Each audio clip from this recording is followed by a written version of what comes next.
Just 1 minute. She's,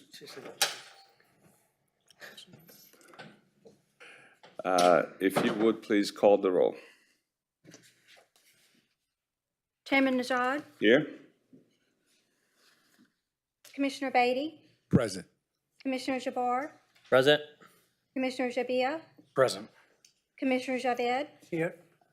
Commissioner Linton, is absent, Commissioner Macon, Here. Commissioner Noyola, Here. Commissioner Sinegar, Here. alternate Commissioner Harris is absent, alternate Commissioner Sorrell is absent. Thank you. Thank you very much, ma'am. I trust that you all have received the minutes of the last meeting, and if there are no revisions or deletions, I would entertain a motion to pass the minutes. Motion to approve? Second. We have a motion and a second to approve the minutes. Any discussion? All in favor say aye. Aye. Any in opposition? The ayes have it. Thank you. We're going to get started with case number 1, PZ 2024168. Good afternoon. Good afternoon. Faust Engineering is seeking approval of a preliminary plat for Wise Retreats at Concord. The proposed subdivision is a cluster housing development and will be located at 5090 Concord Road.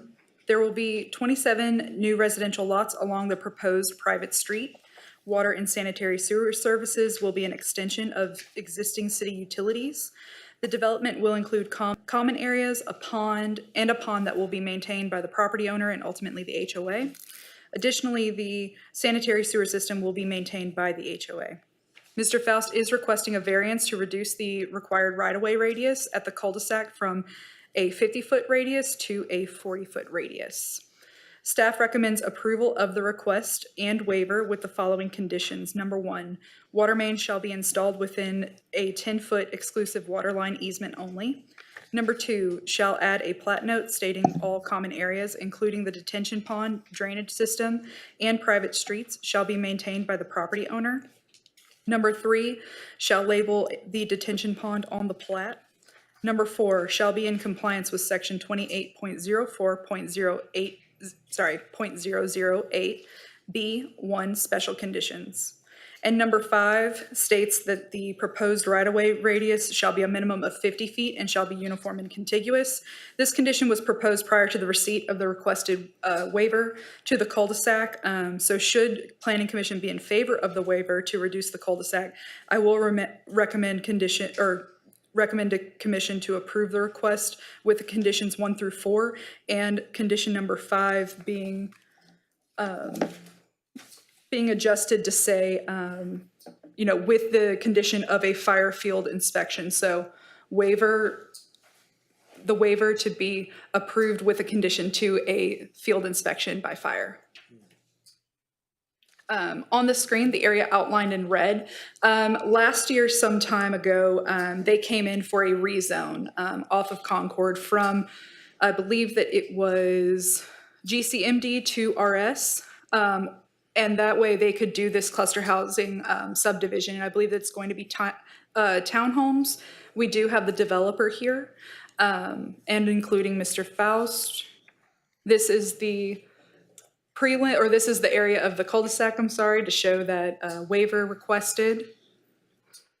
And then this is the preliminary plat. And we do have the applicant present. Okay. Tell me your reasoning for the reduction in the cul-de-sac diameter. So we do have the applicant here. I believe it's to accommodate for more lots. But they would be able to say for sure. Mr. Faust. Okay. Mr. Faust, good afternoon.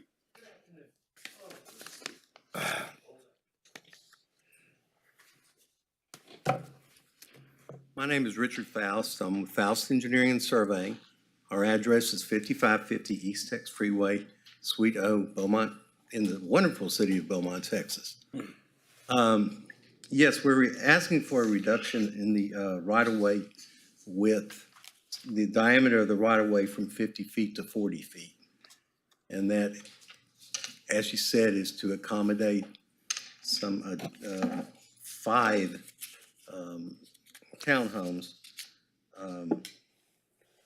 I believe, I'm not sure, do you have other, do you have We have this. this? Y'all have this document? Yes, okay.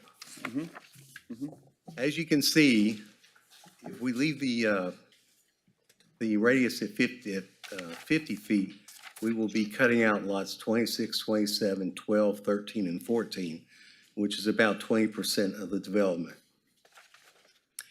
If we reduce it to 40 feet, then obviously we can add these lots.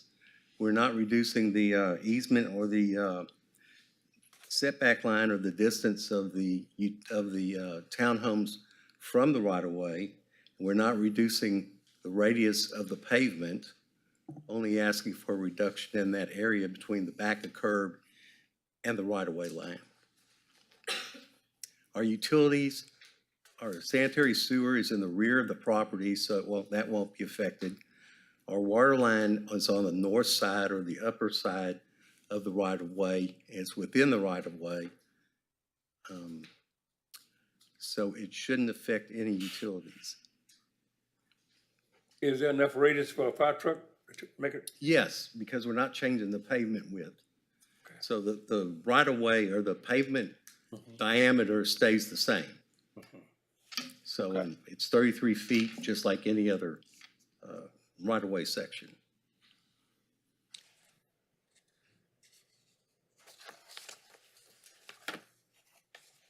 That's what I was concerned, and I did not understand the fire field inspection. What does that mean? Sorry, I meant to say subject to, final approval subject to a field inspection conducted by fire. Okay, field inspection means what? Means after Means it's that constructed? so they're gonna turn in construction plans. As long as everything looks good, like you said, it's still going to be a 33-foot, not right-of-way, 33-foot pavement width. As long as they are comfortable with the fire truck to navigate, then it should be good. Good. It's not after it's constructed, it's before on the drawings, right? Yes, and as I said, that's standard for any cul-de-sac in the city. Perfect. Okay. Good. I'm comfortable with it now. Any questions for Mr. Faust? Wait, is it gonna be 33 or 40? The updated document we have, it says 40. Well, the property line is 40, but the pavement width, the pavement's inside the property line. So it's 33 feet. Gotcha. Any other questions? What about sidewalks? That's part of the requirement for the subdivision. Okay. Yes, ma'am. I think there's a note on our preliminary plat. Probably it's too small to see on a 8.5 by 11, but there is a note requiring Okay, sidewalks. thank you.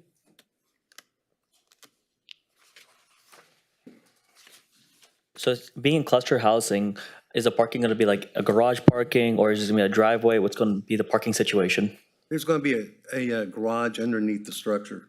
So these are pretty small, skinny, so there's a garage downstairs with some living space upstairs. So is there gonna be street parking is my concern? No.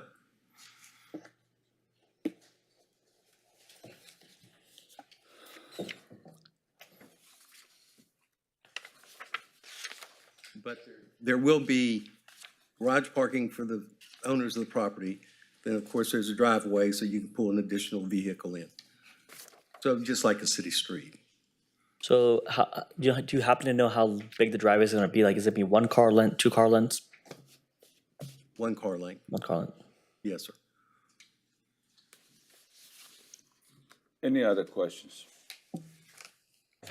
Thank you, Mr. Faust. Thank you. This doesn't require a public hearing, so we heard from the staff and also the applicant. And with that, I'll entertain a motion. Motion to approve file PZ 2024-168 Second. with the Conditions. conditions. We have a motion. Is there a second? Second. We have a motion and a second. Any discussion? All in favor, say aye. Aye. Any in opposition? The ayes have it. Thank you. This concludes our Planning Commission meeting, and now we're going to start the joint meeting with the City Council, and the Honorable Mayor would get us started. Welcome, everybody. May we have roll call, please? Mayor West, Present. Mayor Pro Tem Turner, Present. Councilmember Durio, Present. Councilmember Felshaw, Present. Councilmember Getz, Councilmember Neild is absent, Councilmember Samuel. Thank you.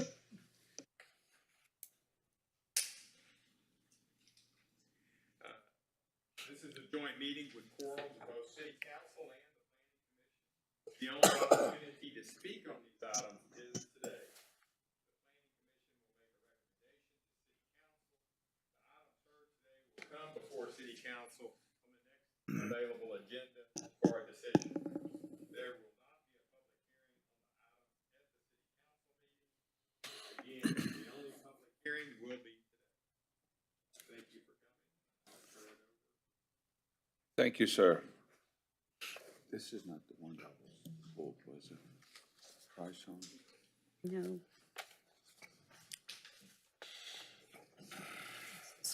187. Yeah. Okay, great. Thank you very much, Mr. Mayor. We're going to get started with PZ 2024119. Good afternoon.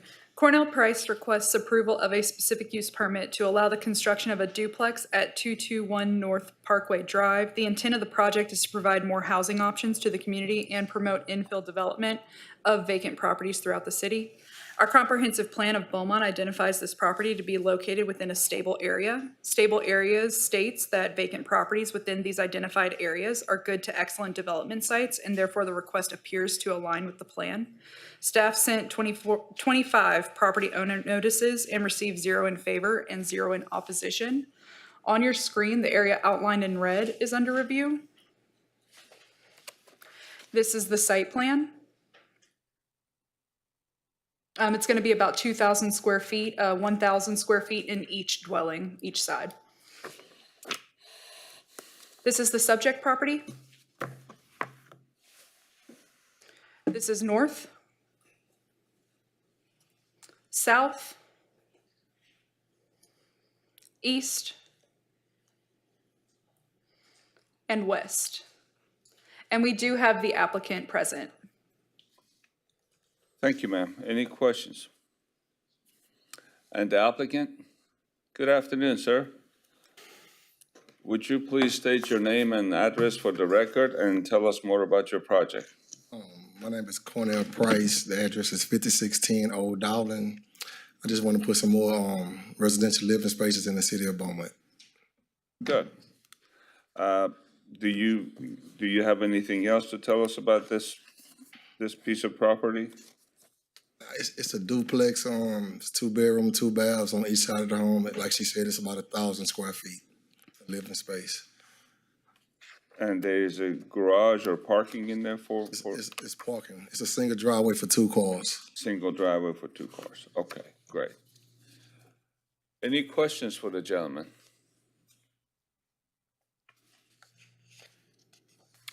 Thank you, sir. All right, thank Good you. luck. All right. Now we open the floor for public comments. Is there anybody in the audience that would like to speak for or against this case?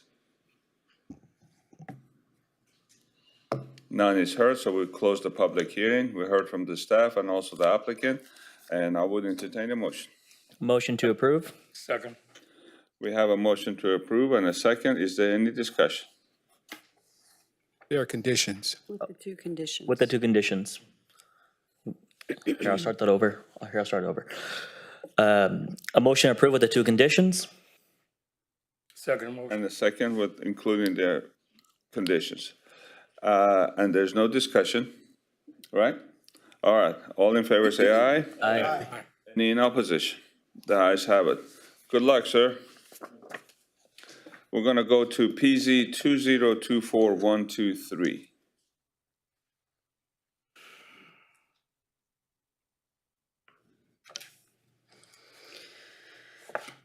Staff intends to amend section 28.02.005(3)B of the City of Beaumont's Code of Ordinances to correct inaccurate language within the ordinance.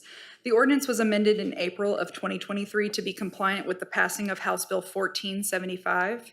During the recent reviews of the ordinance, staff noted an editing error that needs to be corrected. The change is minor by amending the word handicap with hardship as shown on the screen.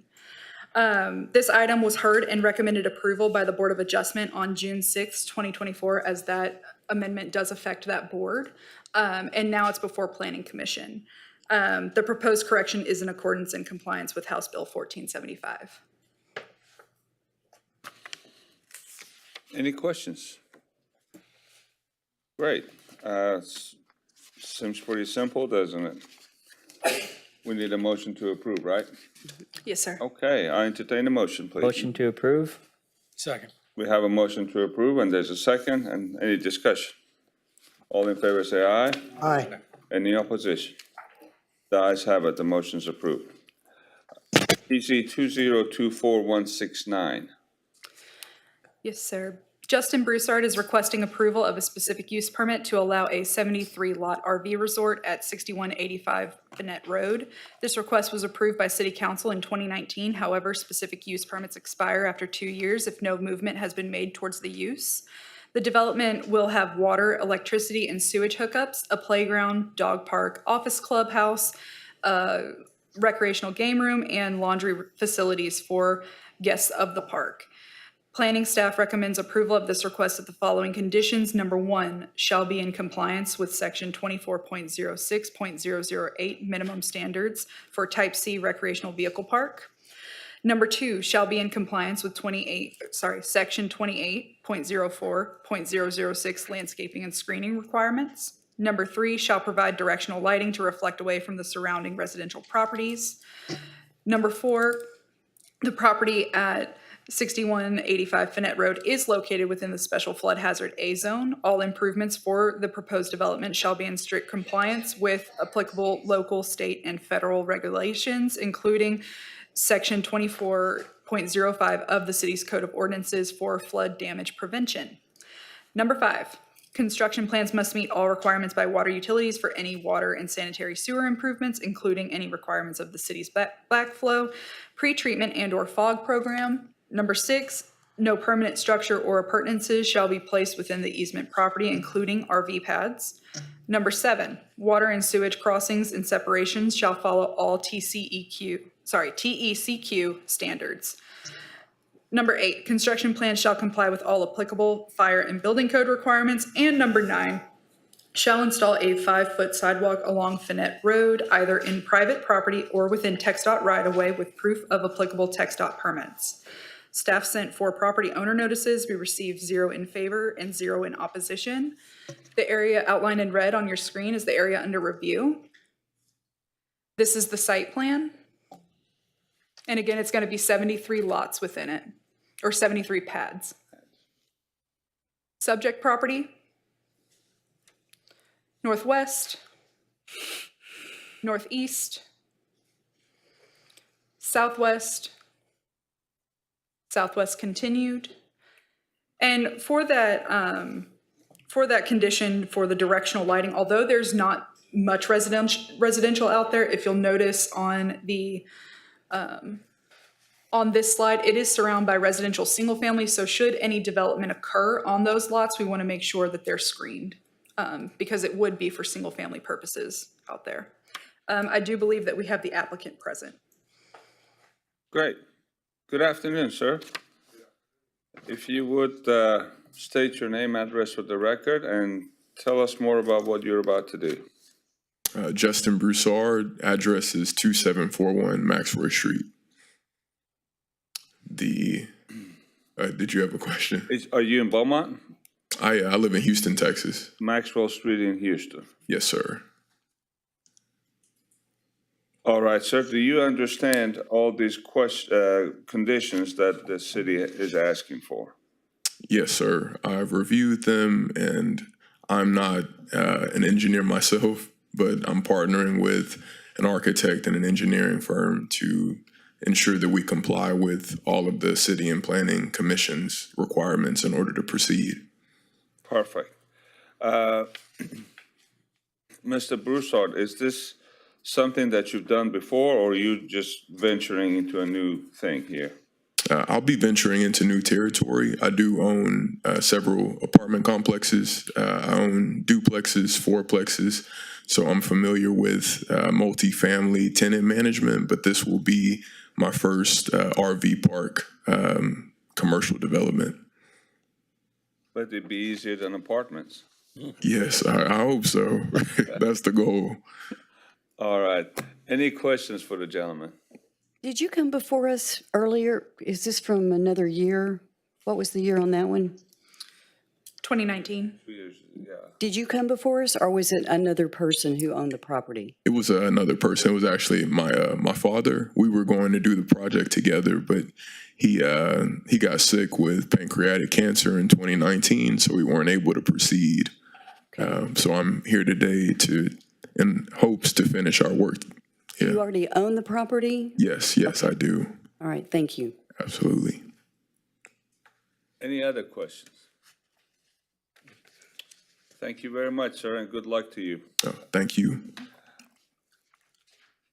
We're going to start the public hearing. Is there anybody in the audience that would like to speak for or against this case? Nobody's volunteering, so we'll close the public hearing. With that, we have heard from the staff and also the gentleman that's the owner, and he does understand all the 9 conditions that the city is imposing on the project, and I would ask for a motion. I make a motion to approve with the condition. Second. We have a motion to approve with the 9 conditions and a second for the same. With 9 Any discussion in the matter? All in favor say aye. Aye. Any in opposition? The ayes have it. Good luck again, sir. Okay, let's go to PZ 2024173. Elizabeth Simmons requests approval of a rezoning from residential single-family to general commercial multiple-family dwelling district at 5210 Concord Road. The applicant is seeking a rezone to allow for commercial uses as they feel it would be easier to find a tenant. This request, if granted, may result in spot zoning and may be a violation of Chapter 211 of the Local Government Code. Texas municipal law defines spot zoning as a piecemeal zoning amendment that arbitrarily singles out a small tract for special treatment. Lots that are rezoned in a way that is substantially inconsistent with the zoning of the surrounding area, whether more or less restrictive, are likely to be invalid. Although this property is situated along an arterial road, it is surrounded by a low-density residential zoning district. As such, staff does recommend denial of this request. We sent 19 property owner notices. We received 0 in favor and 0 in opposition. On your screen is the area outlined in red. That's the area that's under review. You can see the surrounding uses are residential single family. You can see there is a gap between the property to the south and to the west. This is the subject property. It's under repairs right now. It is in a work program to be repaired back to a residential structure. Northwest, property southeast, to the west.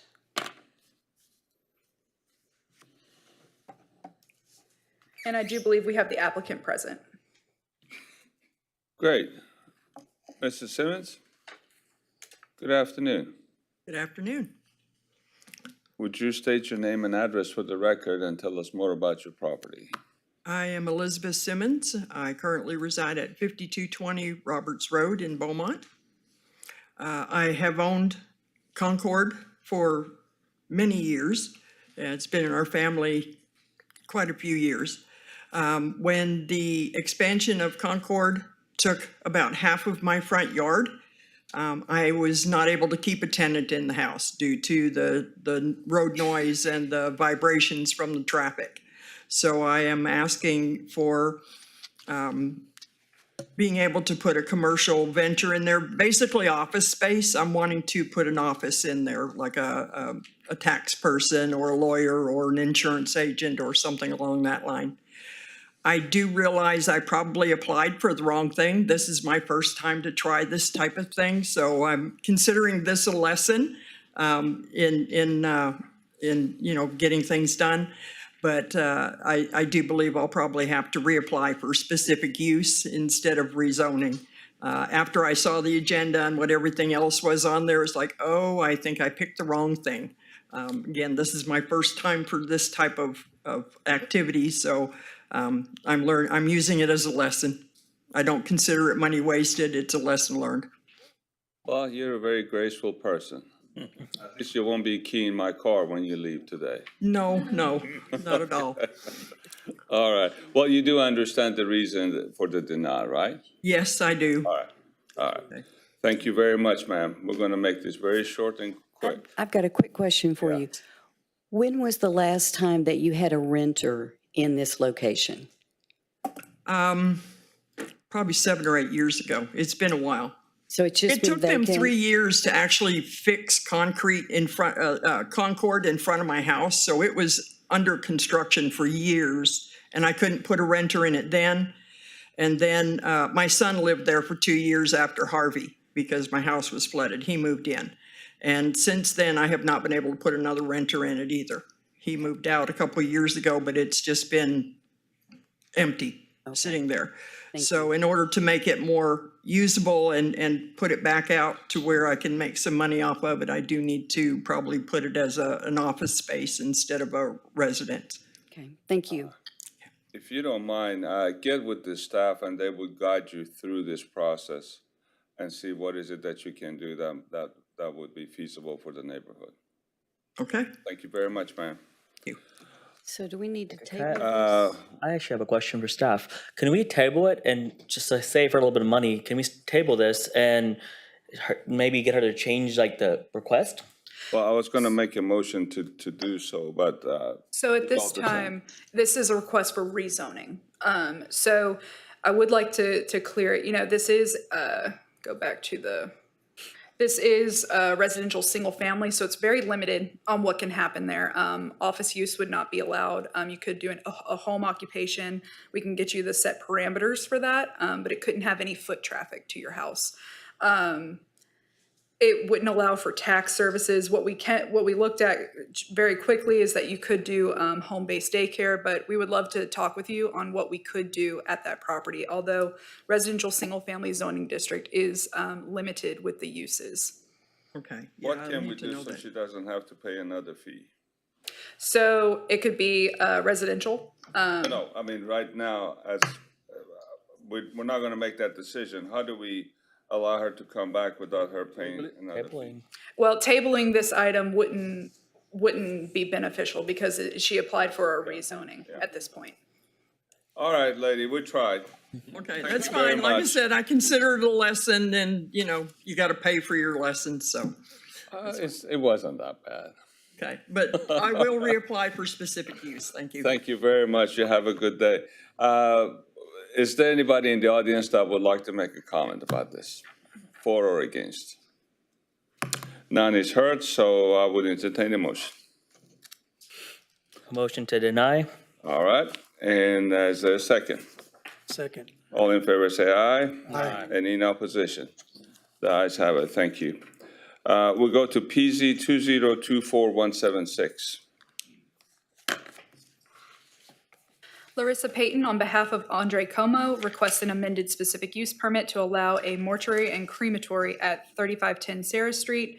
This request received original approval in 2021 and was granted an extension of time by City Council in 2023. However, due to change in design and layout, the request must be reviewed again by Commission and Council. The proposed development will be 13,500 square feet in size for a chapel, 5,000 square feet in size for embalming, and approximately 100 parking spaces. The operating hours will be Monday through Friday, 9 a.m. to 5 p.m., where they will provide funeral planning, pre-planning services, and grief counseling. Staff recommends approval of the request with the following conditions. Number 1, construction plans must meet all requirements by water utilities for any water and sanitary sewer improvements, including any requirements of the city's backflow, pretreatment, and/or fog program. Number 2, construction plans shall comply with all applicable fire and building code requirements. And number 3, shall be in strict compliance with all applicable state laws. Staff sent 17 property owner notices. We received 0 in favor and 0 in opposition. On your screen, the area outlined in red is under review. This is the proposed site plan. This is the subject property. Subject and west to the north, to the south, and to the east. And I do believe that we have the applicant present. Demi, what was changed from the original submittal?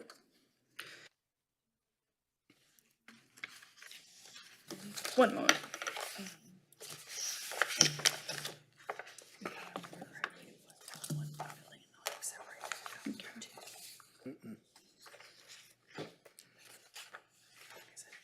That's fine. We don't have the original one. I believe that it was all one building, but we do have the applicant present, and she could certainly speak to the differences in that site plan. All right, thank you. And the applicant? Good afternoon, ma'am. How are you doing today? I am blessed, thank you. Fantastic. Would you please state your name and address for the record, and we'd love to hear about your project. My name is Larissa Payton. I reside at 5290 Gale Drive, Beaumont, Texas. 77708, just in case. Yeah, good. So this project, as she mentioned, did come before you guys previously, but it went from one building, everything being contained under one building, to 2 separate buildings, separating the embalming into a smaller building out back. Just easier to keep it away, keep the bodies and the preparations away from the tenants that will be in the chapel and funeral services, et cetera, et cetera. Great. And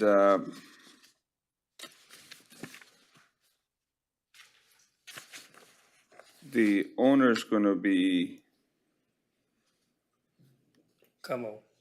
okay, yeah, Yes, Andre Como is the owner. perfect, perfect. And you do understand the 3 conditions? I do. Fantastic. All right, thank you. Any questions for the lady? I have a question. When do you anticipate, if this passes, that you would be started on this, since you've come before us before? We are looking at, and he has a new builder too, so I'm the new builder. Oh, good for you. So we're anticipating starting the September, October timeframe. We need the 30 days to make sure that all of our permits and everything are passed through before we can anticipate a start date. Okay, thank you. Any other questions? Thank you, ma'am.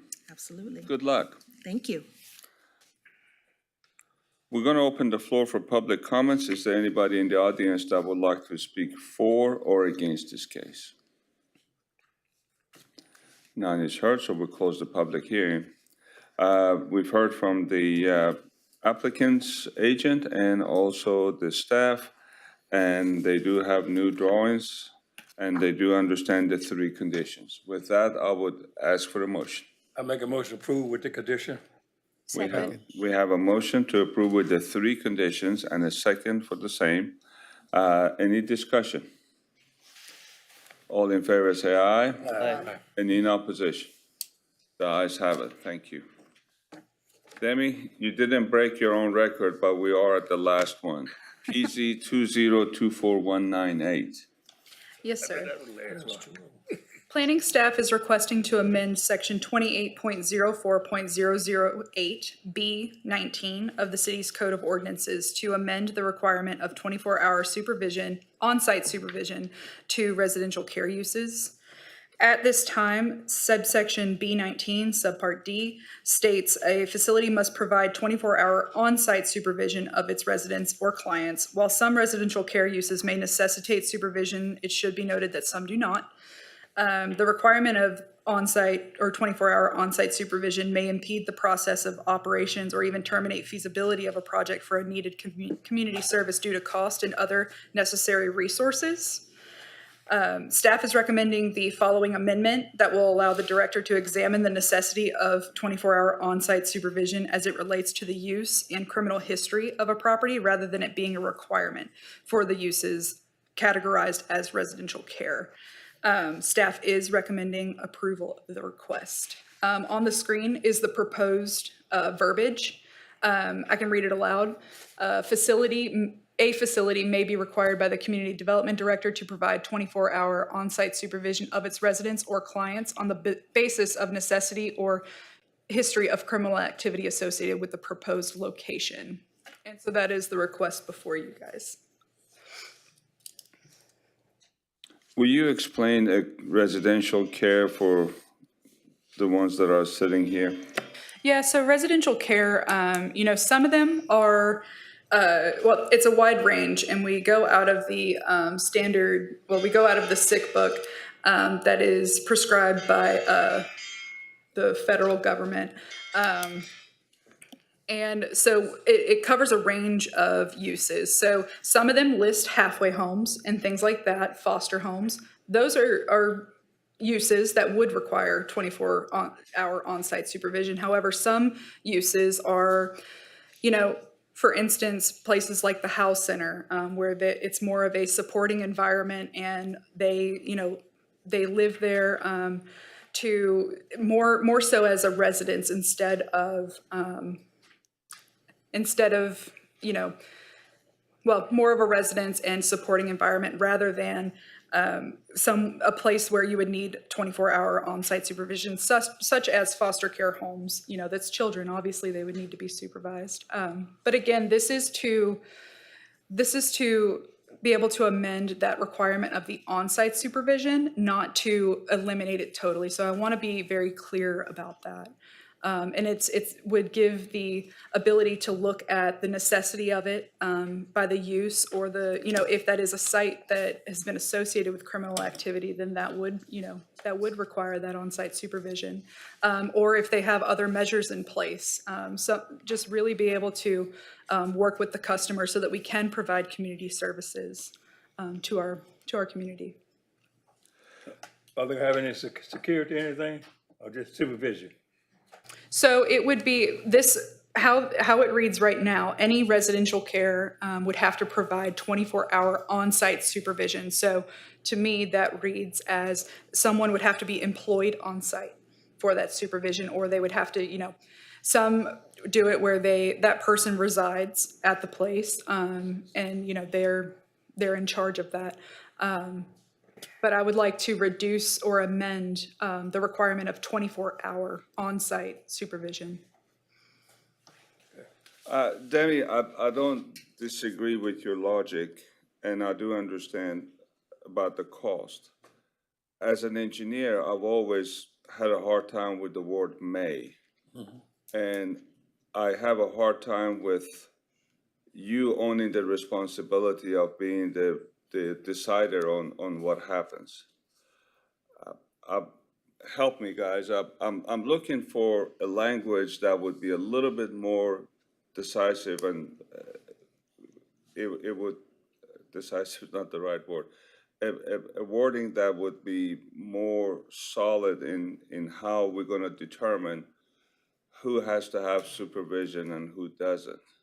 Mr. Chair, I think she's looking for a little sense of flexibility to be able to determine each individual situation ideally, and at that point make some decision as to which way she's going to go. So I think as director, she's looking for a sense of flexibility to be able to look at each situation individually, investigate it, and then make a decision.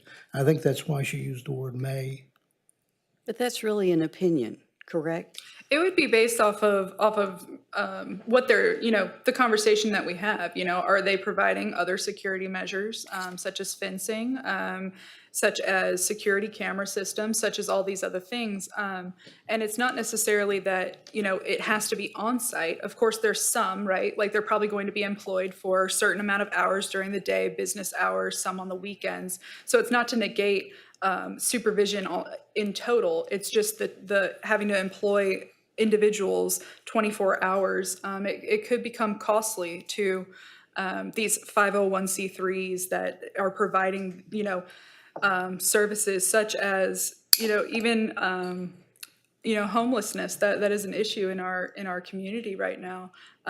Being able to have, someone come in and be able to provide residency without the requirement of 24-hour supervision or on-site supervision, as long as we can come up with a proper agreement to, ensure that area is going to be secure, that that use is going to be secure, those kinds of things.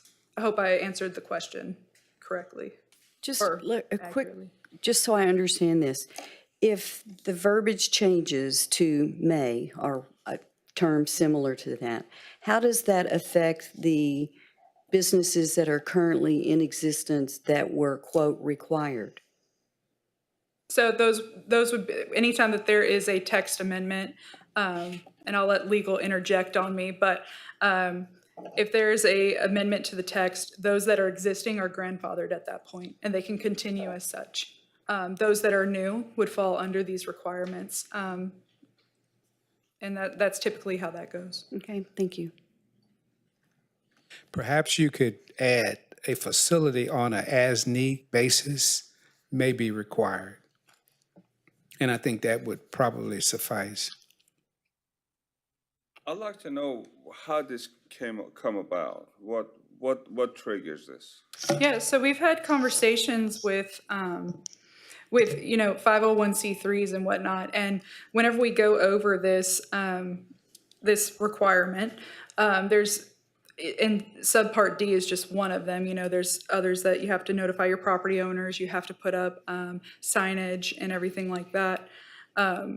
This one specific issue, or I won't say issue, but this one specific requirement, having to do 24-hour on-site, and it sometimes terminates projects. And these are, again, needed services within our community. So it's really more so a wholesome approach to try to allow for these services to come in, given that, there's not a huge history of criminal activity at that area. If there is, you're going to have 24-hour on-site supervision, and working, my staff being able to work with police department, fire, and et cetera. All of it's not just going to be one person, being like, this can be allowed here. It's going to be a partnership amongst departments to determine its feasibility. So let's say somebody gets assaulted. Then you would have the opinion that this is going to need supervision, right? So how we look at, and I'll take our gaming ordinance, for example. We pulled the gaming sites as we were coming up with the ordinance and what requirements we really should be doing. We pulled those sites and we tried to identify, what's the criminal history here? How many calls for service and whatnot? And whenever we saw those conditions, we were like, this probably needs security camera systems or should be required to have that. And it's all based off of the history of the property. And, we have a great working relationship with the police department, so they're very willing to give us that information fairly quickly to be able to determine those. Again, all your reasonings are perfect and admirable. I'm trying to figure out if this puts us in a legal issue where if we don't require supervision and something happens, who's liable? Well, without being able to make a call, it's going to be fact intensive based on the situation itself, the property, all that other stuff. Really, what it comes down to is it's going to be difficult for that particular decision being made to impart liability on us with asterisk, of course. My guess here is it would kind of depend on, it'd be the nature of the situation, but I would think on its own, that particular judgment call doesn't necessarily open up us to liability on its own. There'd have to be some other things that would come into play as well before it really comes back on the city, especially if the departments that are making the call are, doing things appropriately, everything's being done according to the same standards applied to everybody. Your general concerns when it comes to the legality of a particular action or not. All right, one more thing without me dragging this any longer. What do you think if we say a facility will be required upon negative impact, or I'm not sure, I'm the last guy who's going to propose an English revision, so.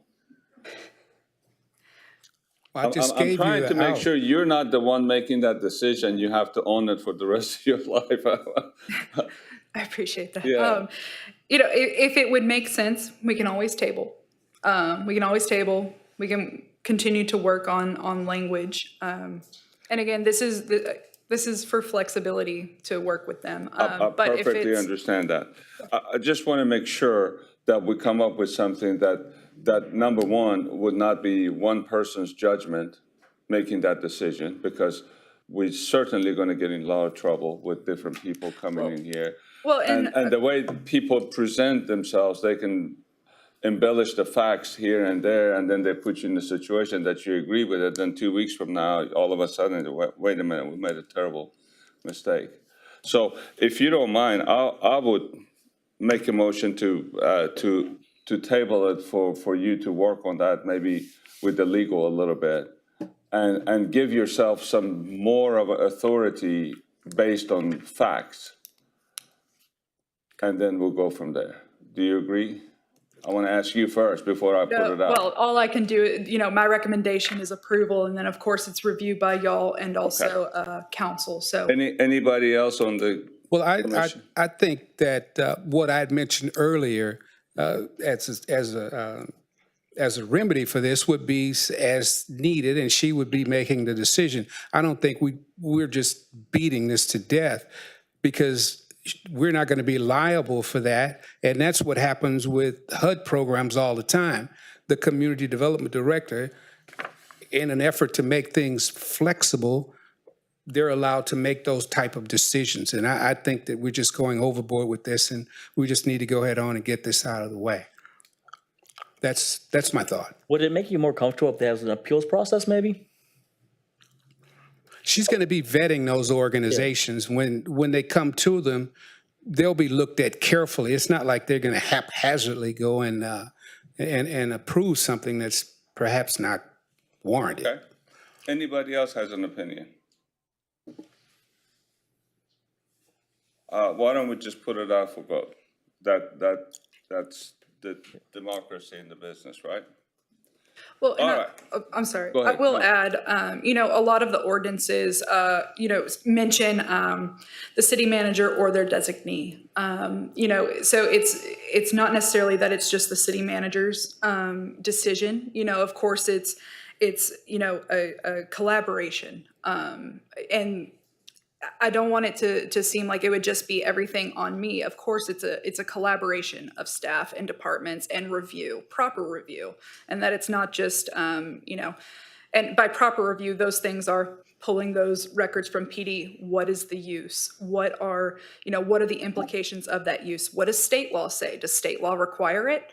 So it's going to be it is a research on that property. It's not just going to be, and again, that's why it says on the basis of necessity or criminal history of the property. It's not just going to be, I look at a piece of paper and I make a judgment call in a minute. It would be research. Okay, great. So we heard from the city, and everybody knows the subject matter here, so I would entertain the motion. I make a motion to approve We have a motion to With the approve. conditions, with the condition. and I second. With the condition. The condition, what was the condition? What was the condition? There was no conditions. No condition. Just a text amendment. Okay. On your screen, that would be That would be, if you were to approve today, that is what you would be approving. And of course, that ultimately goes through city council. Well, I would like to add a condition then myself. How can, let's make it easier. How about, if maybe, Forgive me, but somebody already made a Oh, motion. You can't add a condition to their motion. Would you rescind your motion? Who was it? I make a motion we approve with the condition, have the conditions. Okay, so let's do, okay, so you're gonna hear the motion, the condition? Yeah. Okay, let's state your condition. okay, so how about this? A facility may be required by the community director and staff to provide 24-hour on-site supervision of the residents or clients on the basis of necessity or history of criminal activity associated with the with proposed location, sorry. So adding just staff to that, I think it's like basically copying what you were saying earlier about the city manager and or, appointee. I think that would be a better solution. I think it should be the same thing because it says community development, so that's a whole bunch of people. Okay, so you have made a motion. Who seconded? I did. You seconded, and all in favor say aye. Aye. Any in opposition? The ayes have it. Thank you. You understand we were trying to help you, buddy. I didn't want you to go home feeling guilty at night. All right, with that, the Honorable Mayor is going to let us go home. Thank you. Thank